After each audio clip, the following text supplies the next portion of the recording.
Hello everyone, UPSC mind game ಚಾನಲ್ಗೆ ನಿಮಗೆಲ್ಲರಿಗೂ ಸ್ವಾಗತ. ಪೊಲಿಟಿಲಿ ನಾವು ಫಂಡಮೆಂಟಲ್ ರೈಟ್ಸ್ನ ಕೊನೆಯ ಭಾಗದಲ್ಲಿದ್ದೇವೆ. ಈ ಒಂದು ವಿಡಿಯೋದಲ್ಲಿ ಫಂಡಮೆಂಟಲ್ ರೈಟ್ಸ್ಗೆ ಸಂಬಂಧಪಟ್ಟ ಹಾಗೆ ಕ್ರಿಟಿಸಿಸಮ್ ಮತ್ತು ಅದರ ಸಿಗ್ನಿಫಿಕೆನ್ಸ್, ಮೇನ್ಸಿಗೆ ಸಂಬಂಧಪಟ್ಟಂತಹ ಒಂದು ವಿಚಾರ ನೋಡೋಣ. ಸೊ ಈ ಒಂದು fundamental rights are powerful. Scholars and critics have pointed out some weakness. ಹೌದು, ನಮಗೆ ಮೂಲಭೂತ ಹಕ್ಕುಗಳಿದೆ. ಸರ್ಕಾರ ಏನು ಮಾಡಿದ್ರೂ ನಾವು ಸುಮ್ಮನಿರೋಕ್ಕಾಗಲ್ಲ. ನಮ್ಮ ಹಕ್ಕುಗಳನ್ನು ನಾವು ವ್ಯಕ್ತಪಡಿಸ್ತೇವೆ. ಪವರ್ಫುಲ್ ಎಲ್ಲ ಹೌದು, ಆದರೆ ಸ್ಕಾಲರ್ಸ್ಗಳು ಮತ್ತು ಕ್ರಿಟಿಕ್ಸ್ ಎಲ್ಲ ಇದರಲ್ಲಿ ಕೆಲವು ವೀಕ್ನೆಸ್ಗಳನ್ನು ಗುರುತಿಸಿದ್ದಾರೆ. ಏನು ನೋಡಿ, ಮೊದಲನೇದು ಎಕ್ಸೆಸಿವ್ ಲಿಮಿಟೇಷನ್ಸ್, ಅತಿಯಾದ ನಿರ್ಬಂಧಗಳನ್ನು ಹೇರ್ತಾ ಇದ್ದಾರೆ. ನೋಡಿ, FRs have many exceptions and restrictions. ಎಕ್ಸೆಪ್ಷನ್ಗಳಿದೆ, ರಿಸ್ಟ್ರಿಕ್ಷನ್ಗಳಿದೆ. ಅದಕ್ಕೋಸ್ಕರ ಸ್ಕಾಲರ್ಸ್ ಕ್ರಿಟಿಕ್ಸ್ ಏನು ಕರೀತಾರೆ, fundamental rights with fundamental limitations. ಬರೀ ರೈಟ್ಸ್ ಮಾತ್ರ ಅಲ್ಲ, ನಿಮಗೆ ಲಿಮಿಟೇಷನು ಸಹ ಫಂಡಮೆಂಟಲ್ ಆಗೇ ಇದೆ. ನೀವು ರೈಟ್ಸ್ ಇದೆ ಅಂತ ಏನು ಬೇಕಾದರೂ ಮಾಡಲಿಕ್ಕೆ ಆಗೋದಿಲ್ಲ ಅಲ್ವಾ. ಈಗ ನೋಡಿ, ರೈಟ್ ಟು ಸ್ಪೀಚ್ ಎಕ್ಸ್ಪ್ರೆಷನ್ ಅಂತಿದೆ. ಹಾಗಾದರೆ ಏನು ಬೇಕಾದರೂ ಹೇಳಲಿಕ್ಕೆ ಆಗುತ್ತಾ? ಆಗೋದಿಲ್ಲ, ಲಿಮಿಟೇಷನ್ಗಳಿದೆ. ಅದೇ ಥರನೇ ಹಲವಾರು ರೈಟ್ಗಳಿಗೆ ಸಂಬಂಧಪಟ್ಟ ಹಾಗೆ ಲಿಮಿಟೇಷನ್ಗಳಿದೆ. ಮತ್ತು no social and economic right. FRಗಳು ಯಾವುದ್ರ ಮೇಲೆ ಫೋಕಸ್ ಮಾಡುತ್ತೆ? They focus on political rights ಇರ್ಬೋದು, ಸ್ಪೀಚ್, ಈಕ್ವಾಲಿಟಿ, ರಿಲಿಜನ್ನು, ಇದರ ಮೇಲೆ ಜಾಸ್ತಿ ಫೋಕಸ್ ಮಾಡ್ತಾ ಇದೆ. Economic rights like right to food, health, employment are only DPSP. ಈಗ ರೈಟ್ ಟು ಲೈಫ್ ಅಂಡರಲ್ಲಿ ಕೆಲವೊಂದನ್ನು ನಾವು ಸುಪ್ರೀಂ ಕೋರ್ಟ್ ಹೇಳಿರೋದನ್ನು ಕೇಳ್ತೇವೆ. ಆದರೆ ಈ ಫುಡ್, ಹೆಲ್ತ್, ಎಂಪ್ಲಾಯ್ಮೆಂಟ್ ಎಲ್ಲ ಇದೆಯಲ್ವಾ, ಯಾವುದ್ಯಾವುದು ನಮಗೆ ಮೂಲಭೂತವಾಗಿ ಸೋಷಲ್ ಆಗಿ ಬೇಕೇ ಬೇಕಾಗಿತ್ತೋ ಅದೆಲ್ಲ DPSP ಇದೆ. DPSP ಅಂತಂದರೆ ಏನು? ಎನ್ಫೋರ್ಸಿಬಲ್ ಆ ಕೋರ್ಟಲ್ಲಿ ಥಿಂಕ್ ಮಾಡಿ.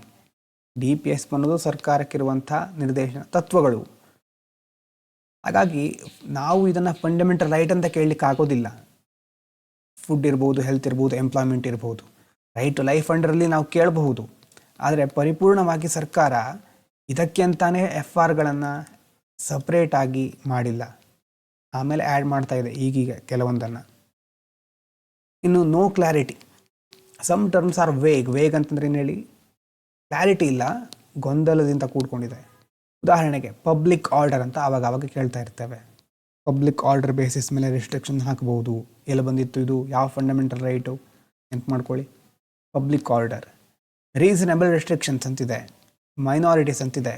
ಈ ಟರ್ಮ್ಗಳನ್ನು ಕ್ಲಿಯರಾಗಿ ಡಿಫೈನ್ ಮಾಡಿಲ್ಲ. ಏನು ಹೀಗಂತಂದರೆ ಗೊತ್ತೇ ಇಲ್ಲ. ಅವಾಗೇನಾಗುತ್ತೆ, ಯಾರು ಸುಪ್ರೀಂ ಕೋರ್ಟಲ್ಲಿರ್ತಾರೋ ಅಥವಾ ಯಾರು ಅಧಿಕಾರದಲ್ಲಿರ್ತಾರೋ ಅವರು ತಮಗೆ ಬೇಕಾದ ಹಾಗೆ ತಮ್ಮ ವ್ಯೂ ಪಾಯಿಂಟಿಂದ ಅದನ್ನು ಡಿಫೈನ್ ಮಾಡ್ತಾರೆ. ಹಾಗೆ ಡಿಫೈನ್ ಮಾಡೋದ್ರಿಂದ ನಿಜವಾಗಲೂ ಕಾನ್ಸ್ಟಿಟ್ಯೂಷನ್ ಇದನ್ನೇ ಹೇಳ್ತಿತ್ತ ಅನ್ನೋದು ಕೊನೆಗೂ ಗೊತ್ತಾಗೋದಿಲ್ಲ. ಹಾಗಾಗಿ ಇಂಥ ಒಂದು ವೇಗ್ ಟರ್ಮ್ಗಳಿರೋದ್ರಿಂದ ಕೆಲವೊಂದು ಸಾರಿ ಕ್ಲಾರಿಟಿ ಸಿಕ್ಕೋದಿಲ್ಲ. ಇನ್ನು no permanency. Parliament can amend or curtail FRs. ಹೌದು, ಬೇಸಿಕ್ ಸ್ಟ್ರಕ್ಚರಿಗೆ ಹಾನಿ ಆಗೋ ಹಾಗಿಲ್ಲ. ಆದರೆ ಫಂಡಮೆಂಟಲ್ ರೈಟ್ಗಳಿಗೆ ಸಂಬಂಧಪಟ್ಟ ಹಾಗೆ ಮೊದಲು ನೋಡಿದ್ವಿ, ರೈಟ್ ಟು ಪ್ರಾಪರ್ಟಿನ ಅಬಾಲಿಷ್ ಮಾಡಿದ್ರು. ಪಾರ್ಲಿಮೆಂಟಿಗೆ ಸ್ವಲ್ಪ ಜಾಸ್ತಿ ಪವರ್ ಇದೆ ಅಲ್ವಾ, ಹಾಗಾಗಿ ಪರ್ಮನೆಂಟ್ ಅಲ್ಲ ಇದು.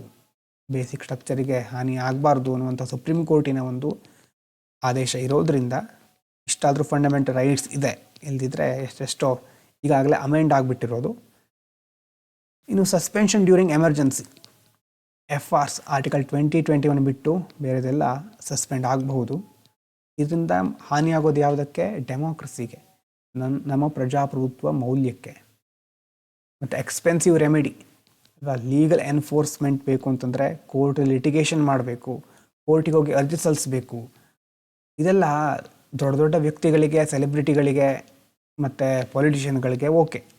ಆದರೆ ಕಾಮನ್ ಪೀಪಲ್ಗಳ, ಸಾಮಾನ್ಯ ಜನರ ಫಂಡಮೆಂಟಲ್ ರೈಟ್ ವೈಲೇಟ್ ಆದರೆ ಅವರೆಲ್ಲಿ ಹೋಗಬೇಕು? ಪ್ರತಿದಿನ ಎಷ್ಟೋ ಸಮಸ್ಯೆಗಳನ್ನು ಅನುಭವಿಸ್ತಾ ಇರ್ತಾರೆ. ಅವರಿಗೆ ರೆಮಿಡಿ ಅನ್ನೋದು ಸಿಕ್ಕೋದಿಲ್ಲ. ಪ್ರಿವೆಂಟಿವ್ ಡಿಟೆನ್ಷನ್ ಏನು ಹೇಳ್ತಾ ಇದೆ? Allows deprivation of liberty without crime. Critics call it anti liberty. ನೀವು ತಪ್ಪೇ ಮಾಡಿಲ್ಲ, ಆದರೂ ನಿಮ್ಮನ್ನು ಕೇವಲ ಸಂಶಯದ ಆಧಾರದ ಮೇಲೆ ನಿಮ್ಮನ್ನು ಬಂಧಿಸ್ತಾರೆ ಅಂತಂದರೆ ನಿಮ್ಮ ಲಿಬರ್ಟಿ ಎಲ್ಲ ಹೋಯಿತು. ಸೊ ಕ್ರಿಟಿಕ್ಸ್ ಏನು ಹೇಳ್ತಾರೆ ಇದಕ್ಕೆ, ಆ್ಯಂಟಿ ಲಿಬರ್ಟಿ, ಪ್ರಿವೆಂಟಿವ್ ಡಿಟೆನ್ಷನ್ ಅನ್ನೋದು ಸರಿಯಲ್ಲ. ಇನ್ನು no consistent philosophy. Critics say FR were borrowed from many sources, not based on one clear ideology. FRಗಳನ್ನು ಬೇರೆ ಬೇರೆ ಬೇಸಿಸ್ ಮೇಲೆ ಎಲ್ಲೆಲ್ಲಿಂದನೋ ಬಾರೋ ಮಾಡಿದ್ದಾರೆ, ಒಂದೇ ಒಂದು ಕ್ಲಿಯರ್ ಆದಂಥ ಐಡಿಯಾಲಜಿ ಇಲ್ಲ ಇದರಲ್ಲಿ ಅಂತ ಕ್ರಿಟಿಕ್ಸ್ ಹೇಳ್ತಾರೆ. ಅದಕ್ಕೆ ಅವರ constitution is bag of borrowing ಅಂತ ಸಹ ಕೆಲವರು ಹೇಳ್ತಾ ಇರ್ತಾರೆ. ಹಾಗೆ ಕ್ಲಾರಿಟಿ ಇಲ್ಲ, ಕನ್ಸಿಸ್ಟೆನ್ಸಿ ಇಲ್ಲ, ಹೀಗೆ ಹಲವಾರು ರೀತಿಯ ಅಂಶಗಳನ್ನು ಟೀಕೆ ಮಾಡ್ತಾರೆ. ಅಂದರೆ ಟೀಕೆ ಮಾಡಿದ್ರೆ ಮಾತ್ರ ಸಾಕಾಗೋದಿಲ್ಲ, ನಾವು ಎಲ್ಲ ರೀತಿಯಿಂದ ನಾವು ನೋಡಬೇಕಾಗತ್ತೆ. ಸಿಗ್ನಿಫಿಕೆನ್ಸ್ ಸಹ ಇಂಪಾರ್ಟೆಂಟ್. ಯಾಕೆ ಇಷ್ಟು ಮಹತ್ವ ಇದೆ ಇದಕ್ಕೆ? Despite criticisms FRs are extremely important ಅಲ್ವಾ. ಎಷ್ಟೇ ಕ್ರಿಟಿಸಿಸಮ್ ಇರಲಿ, ಏನೇ ಹೇಳಲಿ, FRಗಳು ಬಹಳ ಇಂಪಾರ್ಟೆಂಟ್. ಯಾಕಂತಂದರೆ ನಮ್ಮ ಪ್ರಜಾಪ್ರಭುತ್ವ ವ್ಯವಸ್ಥೆ ಫೌಂಡೇಶನ್, ಅದರ ತಳಹದಿ ನಿಂತಿರೋದೇ ಈ ಒಂದು FRಗಳ ಮೇಲೆ. ನಮಗೆ ರೈಟು, ಯಾವ್ಯಾವ ರೈಟು, ಲೈಫ್, ಲಿಬರ್ಟಿ, ಡಿಗ್ನಿಟಿ ಬಹಳ ಪ್ರಮುಖವಾದಂಥ ರೈಟ್ಗಳು. ಇಂಡಿವಿಜುವಲ್ ಗ್ರೋತಿಗೆ ಹೆಲ್ಪ್ ಮಾಡುತ್ತೆ. ಸ್ಟಾರ್ಟಿಂಗಲ್ಲಿ ಫಂಡಮೆಂಟಲ್ ರೈಟ್ಸ್ ಬಗ್ಗೆ ನಾವು ಇಂಟ್ರೊಡಕ್ಷನ್ ಕೊಡಬೇಕಾದ್ರೆ ಕೆಲವು ಅಂಶಗಳನ್ನು ನಾನು ಬರೆಸಿದ್ದೆ. ಆವಾಗ ಅದನ್ನು ನೋಡಿದ್ರೆ ಅಥವಾ ನೋಡದೇ ಇದ್ದರೆ ಮರ್ತೋಗಿದ್ರೆ ನೋಡಿ, ಹೇಗೆ ಎಲ್ಲ ರೀತಿಯ ಬಹುಮುಖದ ಬೆಳವಣಿಗೆಗೆ ಇದು ನಮ್ಮನ್ನು ತೆಗೆದುಕೊಂಡು ಹೋಗುತ್ತೆ. ಆ ಒಂದು ಗ್ರೋತ್ ಹೆಲ್ಪ್ ಆಗುತ್ತೆ ಇದು ಗ್ರೋತ್ಗೆ ಅಂತ. ರೂಲ್ ಆಫ್ ಲಾ ಇರಬೇಕು ಅಂತಂದರೆ ಫಂಡಮೆಂಟಲ್ ರೈಟ್ಸ್ ಬೇಕು ಅಲ್ವಾ. ಮೈನಾರಿಟಿ, ವೀಕರ್ ಸೆಕ್ಷನ್ಗಳನ್ನು ಪ್ರೊಟೆಕ್ಟ್ ಮಾಡಬೇಕು ಅಂತಾನು ಫಂಡಮೆಂಟಲ್ ರೈಟ್ ಬೇಕು. ಮತ್ತು ನಮ್ಮ ಮೂಲಭೂತ ತತ್ವಗಳಲ್ಲಿ ಒಂದಾದಂತಹ ಸೆಕ್ಯುಲರಿಸಮ್ ಅಲ್ವಾ, ಅದನ್ನು ಸಾಧಿಸಬೇಕು, ಅದನ್ನು ಉಳಿಸ್ಕೊಂಡು ಹೋಗಬೇಕು ಅಂತಂದರೆ FRಗಳ ಇಂಪಾರ್ಟೆಂಟ್. ಮತ್ತು ಗೌರ್ಮೆಂಟಿನ ಒಂದು ಅಧಿಕಾರಕ್ಕೆ ಲಿಮಿಟೇಷನ್ ಹಾಕುತ್ತೆ. ಕಾನ್ಸ್ಟಿಟ್ಯೂಷನಲಿಸಮ್ ಅದನ್ನು ಪ್ರಮೋಟ್ ಮಾಡುತ್ತೆ. ಇನ್ನು ಸೋಷಿಯಲ್ ಜಸ್ಟಿಸ್, ಇಕ್ವಾಲಿಟಿ ಪ್ರಮೋಟ್ ಮಾಡಲಿಕ್ಕೆ ಸಹ ಬೇಕು. ನಮಗೆಲ್ರಿಗೂ ಒಂದು ಪಾಲ್ಗೊಳ್ಳುವಿಕೆಯ ಅವಕಾಶ, ಸಿಟಿಸನ್ ಪಾರ್ಟಿಸಿಪೇಷನ್ ಅಂತ ಕರಿತೇವೆ, ಅದಕ್ಕೆ ಬೇಕಾಗುತ್ತೆ.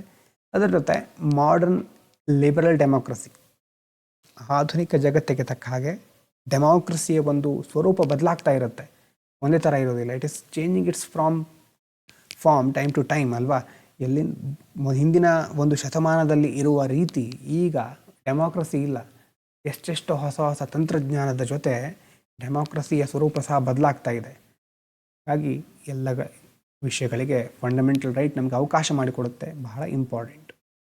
ಮತ್ತು ರೈಟ್ಸ್ ಅಂತಂದರೆ ಪಾರ್ಟ್ 3 ಇರೋದು ಫಂಡಮೆಂಟಲ್ ರೈಟ್ಸ್.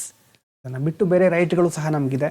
ಕೆಲವೊಂದು ಎಕ್ಸಾಂಪಲ್ ಅಂತಂದರೆ ಆರ್ಟಿಕಲ್ 265 ನೋಡಿ, no tax shall be levied collected except by authority of law. ನೋಡಿದ್ವಿ ನಾವು. ಇವಾಗ ಒಂದು ಅಥಾರಿಟಿ ಕಾನೂನಿನ ಮೂಲಕ ಟ್ಯಾಕ್ಸನ್ನು ಕಲೆಕ್ಟ್ ಮಾಡಬೇಕು, ಇಲ್ಲದೆ ಸುಮ್ಮನೆ ಯಾವ್ಯಾವುದೋ ಉದ್ದೇಶಕ್ಕೋಸ್ಕರ ಅಥವಾ ವೈಯಕ್ತಿಕ ಹಿತಾಸಕ್ತಿಗೋಸ್ಕರ ಟ್ಯಾಕ್ಸನ್ನು ಕಲೆಕ್ಟ್ ಮಾಡೋ ಹಾಗಿಲ್ಲ. ಆರ್ಟಿಕಲ್ 300A ಏನು ಹೇಳುತ್ತೆ, no person shall be deprived of property except by authority of law. ಇದು ಸಹ ಅದೇ ರೀತಿ. ಒಂದು ಲಾ ಇರಬೇಕು, ಅಥಾರಿಟಿಯ ಮೂಲಕ ಪ್ರೊಸೀಜರ್ಗಳು ಫಾಲೋ ಆಗಬೇಕು.